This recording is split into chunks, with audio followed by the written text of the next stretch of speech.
Assalamualaikum warahmatullahi wabarakatuh. Perkenalkan, nama saya Denny Hidayatullah. Saya dari Fakultas Teknologi Komunikasi dan Informatika dengan program studi Sistem Informasi Universitas Nasional. Di sini saya akan mengerjakan soal ujian akhir semester dari mata kuliah Pengembangan Sistem Informasi dengan dosen penguji yaitu Dr. Agung Triyayudi, Sarjana Komputer dan Magister Komputer. Di sini terdapat 5 pertanyaan di mana saya akan menjelaskan pertanyaan tersebut dan jawabannya secara satu persatu. Yang pertanyaan pertama yaitu sebutkan software di sekitar kalian dan jelaskan proses pembuatannya. Nah, dalam pembuatan software Microsoft itu harus melakukan proses analisis sistem dan proses pengembangan sistem software life cycle sebagai berikut. Nah, yang pertama itu yang dilakukan itu adalah analisa kebutuhannya. Di analisa kebutuhannya itu adalah ada tahap proses lagi tuh.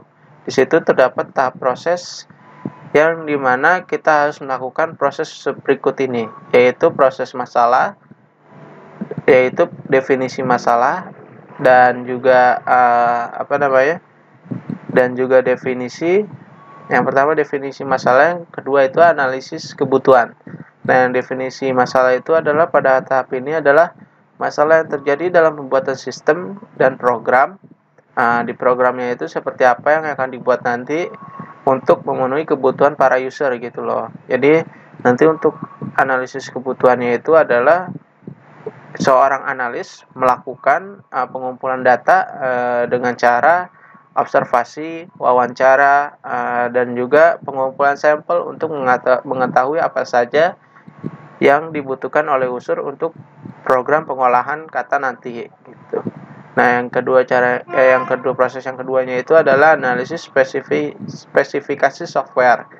Nah, pada tahap ini adalah seorang analis harus tahu spesifikasi.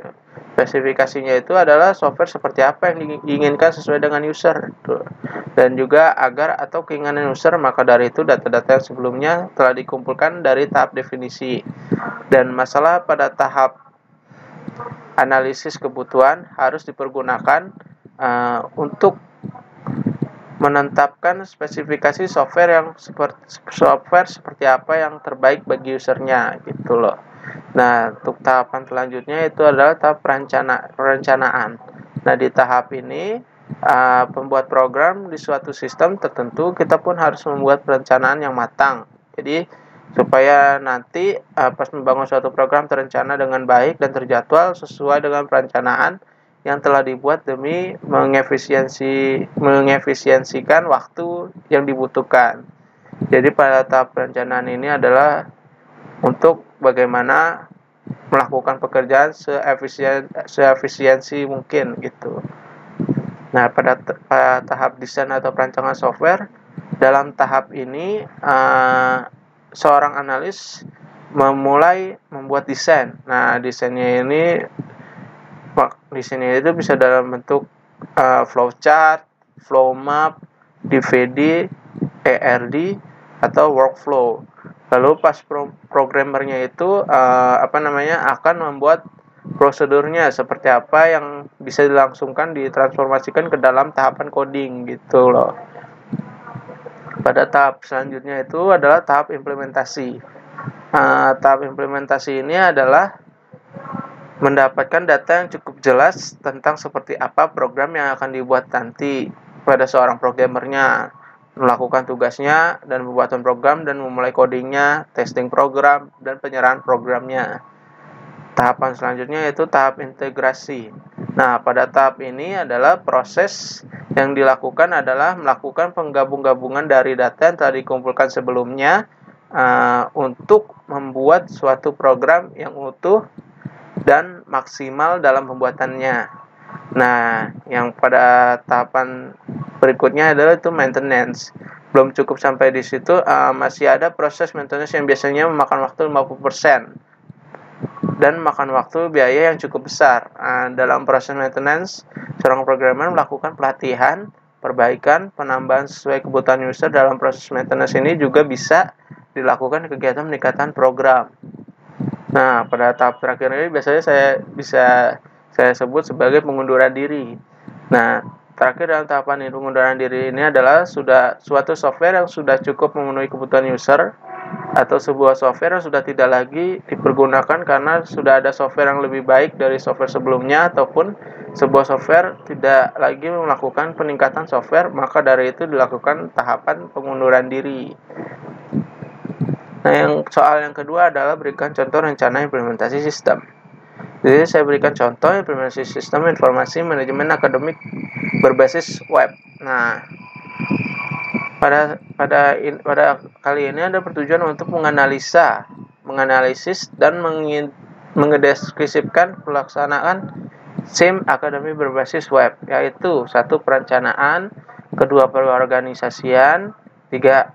Actuating, 4. Monitoring dan evaluasi pelaksanaan berbasis web SIM akademi pelatihan publik menengah atau SMK negeri 3 metro. Nah, pada penelitian ini menggunakan desain penelitian kualitatif fenomenologis yang didasarkan pada pengamatan dokumentasi dan wawancara. Nah, data yang dikumpulkan di analis ini adalah dengan menggunakan model interaktif yang mengarahkan kesimpulan hasil dan penelitian dan hasil dari penelitiannya itu adalah 1.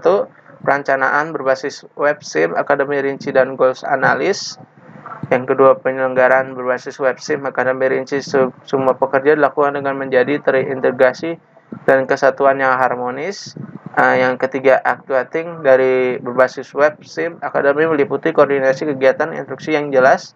Yang keempat itu adalah monitoring dan evaluasi pembentukan berbasis web SIM akademik, pengukuran proofreading terhadap prestasi dan penyimpanan dari kegiatan program.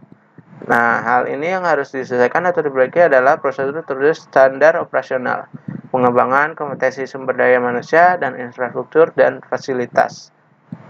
Nah, dan nomor berikutnya adalah itu nomor 3.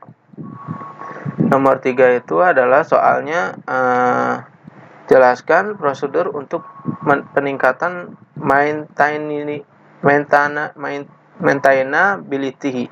Nah, maintainability ini adalah SIM SMLC. Tahap SIM SMLC adalah memahami permintaan pemeliharaan.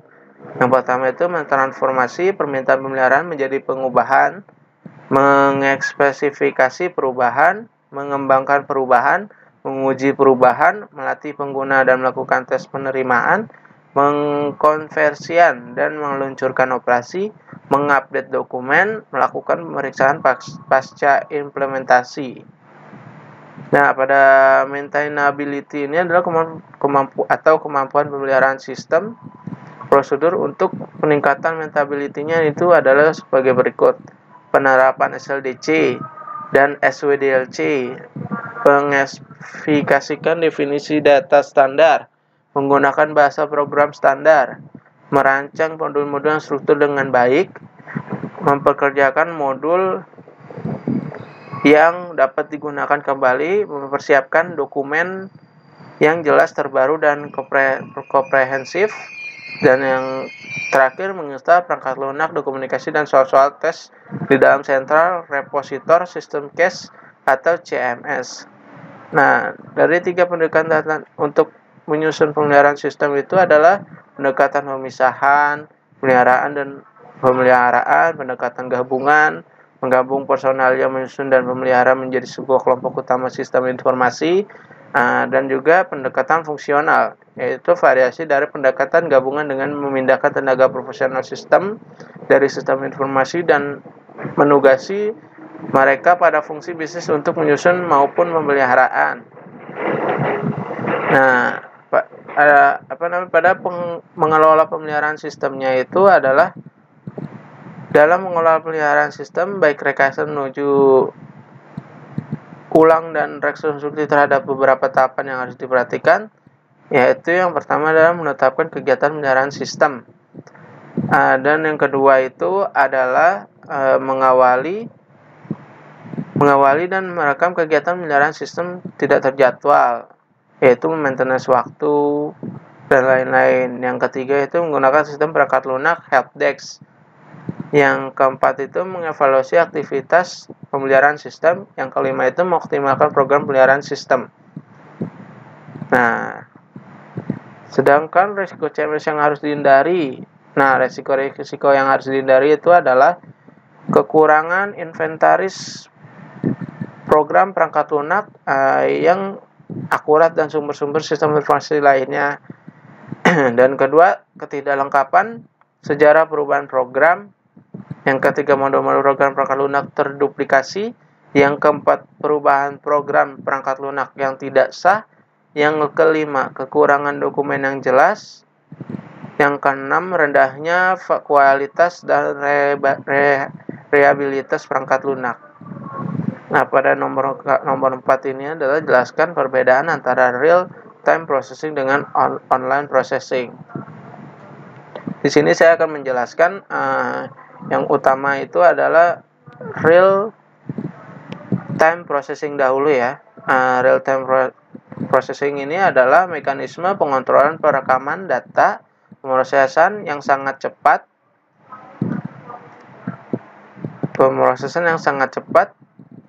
dan juga pemrosesan yang sangat cepat